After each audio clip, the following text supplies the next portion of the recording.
Chapter 11 Superpower Domestics, or The Subtle Art of Sticking Your Nose into Other People's Business. I woke up from a restless sleep with half of my body dipped in boiling acid.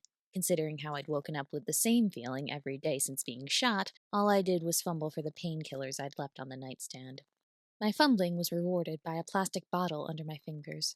I forced my eyes open and began my daily battle with the child-proof cap. Ty was still asleep. I was not going to ask for his help. It would be way too embarrassing. The cap may have looked like Theo had used it as a chew toy, but if the meeting with Justin went well, this would be the last time I'd have such a struggle. The cap came free with a pop, and I shook out one of the horse pills into my hand. I'd taken some of them dry before, but my mouth was too sticky right now. I'd need to get up and get water. Ugh. I sat up slowly to minimize the pain of movement. Little tongues of fire licked at my shoulder and chest.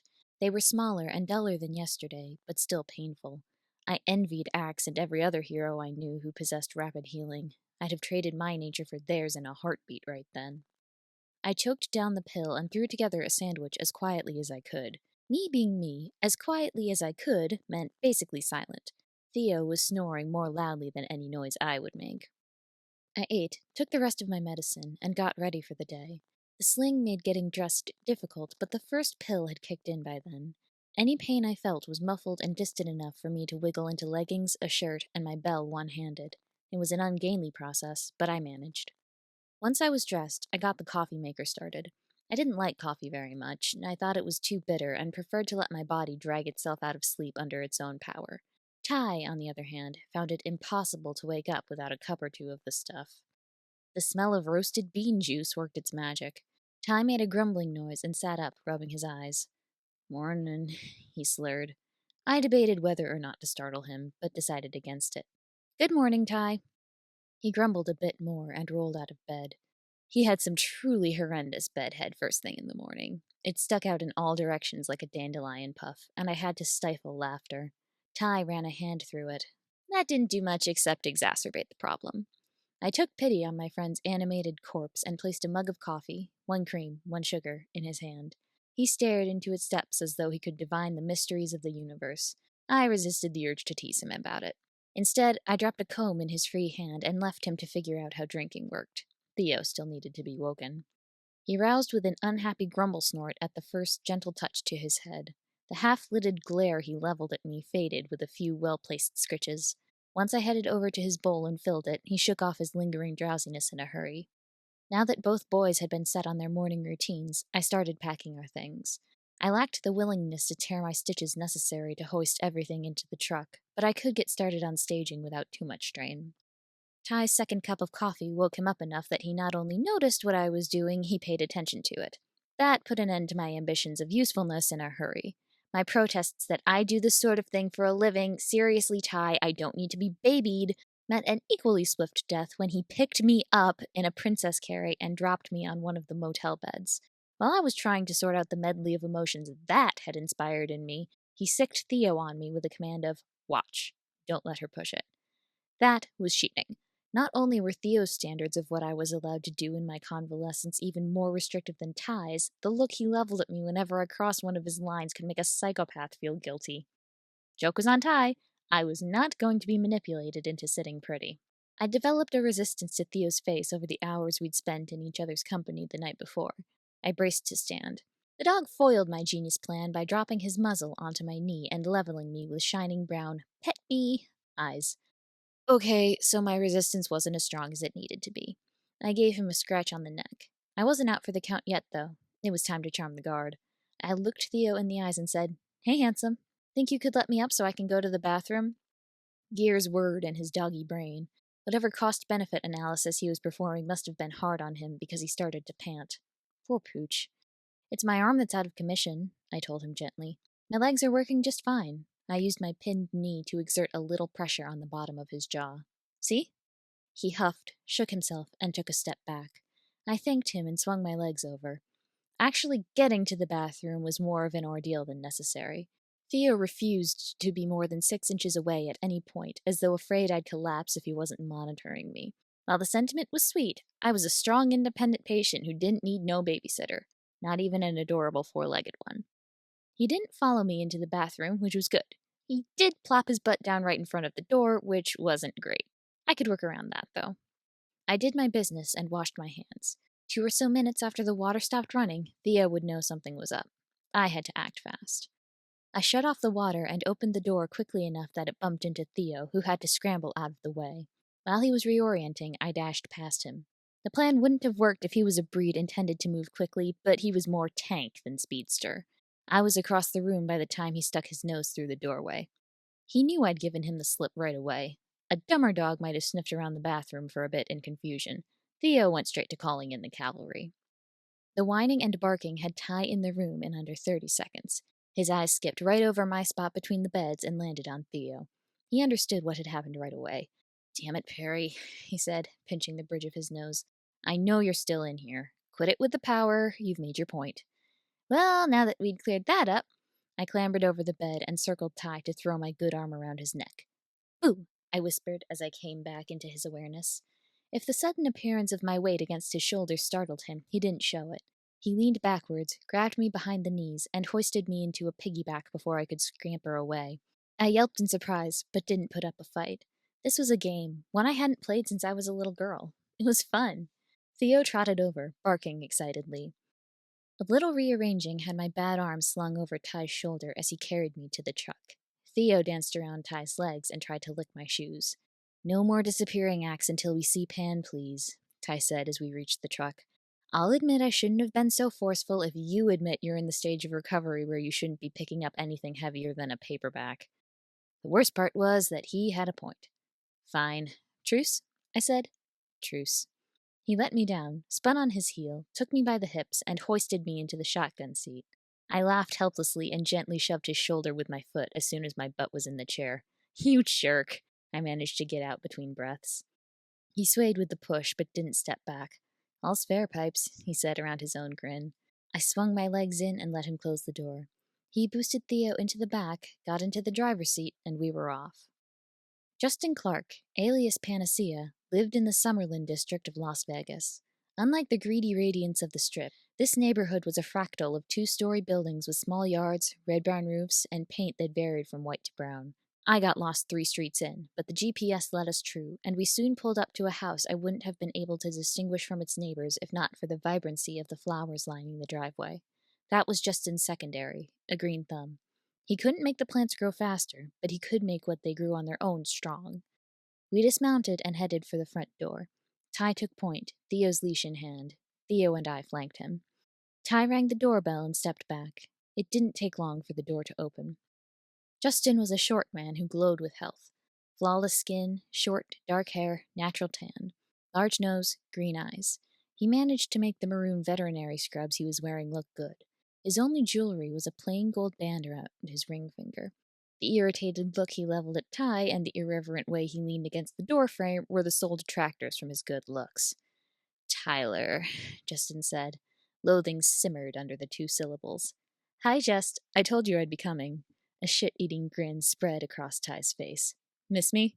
"Like a hole in the head. I told you I wasn't cleaning up any more of your messes after you broke Leah's coccyx. And it's Justin to you. Anyone could have fallen down those stairs.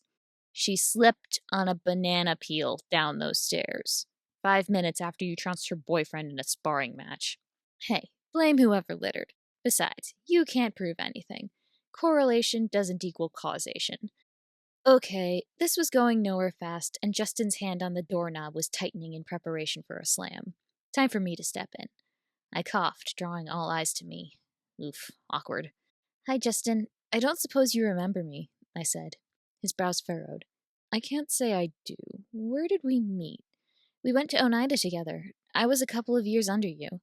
I racked my brain for a shared anecdote. Do you still play guitar? I used to watch you, Leah, and Mikhail when you put on those concerts in the dining hall." His eyes widened in recognition, and he snapped his fingers. "I remember now. You're that sweet little mouse who always disappeared whenever Misha or I tried to say hello. What are you doing with this bastard?" He leaned around Ty and gave me an assessing look. "And why are you all beat up?" I couldn't quite suppress my grimace at being called a sweet little mouse. Yes, I had the whole brown hair, plain everything deal going on, but that didn't mean I appreciated being reminded of the scuttling shyness that had taken hold of me at the end of elementary school and lingered in the back of my identity still. It wouldn't ever go away completely, I knew that much. Some things are too deeply ingrained to be uprooted without tearing away foundations. That didn't mean I took any pride in it. I said, "That's a long story." "Got somewhere to be?" Justin asked. At the shake of my head, he gestured us in. He said, "You might as well tell it while I'm patching you up. Come on, Misha will be happy to see you. You can bring the dog in, too, as long as he's housebroken." The ring made a lot more sense with the mention of Mikhail. He and Justin had been attached at the hip back in Oneida, from what I remembered. Their complementary powers might have had something to do with it. Justin could heal with physical contact, but the ones he healed would still feel every bit of pain the injury would inflict. Mikhail could absorb pain, store it in tattoo-like birthmarks on his arms and back, and inflict the stored pain on others in line of sight. The two had paired up pretty much instantly, and had even named each other if the rumors were true. Panacea, as in cures what ails you, and Allodyne, a variant of allodynia, pain where it shouldn't be. It was a good match. And now they were engaged or married. Good for them. Justin led us into a living room which had the clutter that came with long-term inhabitation all over it. A pile of embroidered pillows sat on and around a leather couch across from a decent-sized flat screen. A guitar was propped on a stand next to the couch, and the hardwood floors were covered with a floral-patterned rug. The windowsills were buried under planter boxes bursting with flora. The whole room was bright and clean. Homelike. I relaxed a fraction, though not to neutral. This was still someone else's house, after all. A man I vaguely recognized in a funhouse mirror sort of way came around the corner and stopped to look at us. Mikhail, unlike his partner, was fair-skinned and fair-haired, tall and blue-eyed. He was barefoot, dressed in jeans and a tank top that showed off the sharp, red, angular marks that spilled from his shoulders to his wrists and back. Like Justin, he glowed with health and wore a plain gold ring on his left hand. He looked dangerous. He was dangerous, but not to innocence. "Everything good, Jay?" he asked in a rumble that carried traces of a Slavic accent. His birthmark started to shine, and he settled onto the balls of his feet.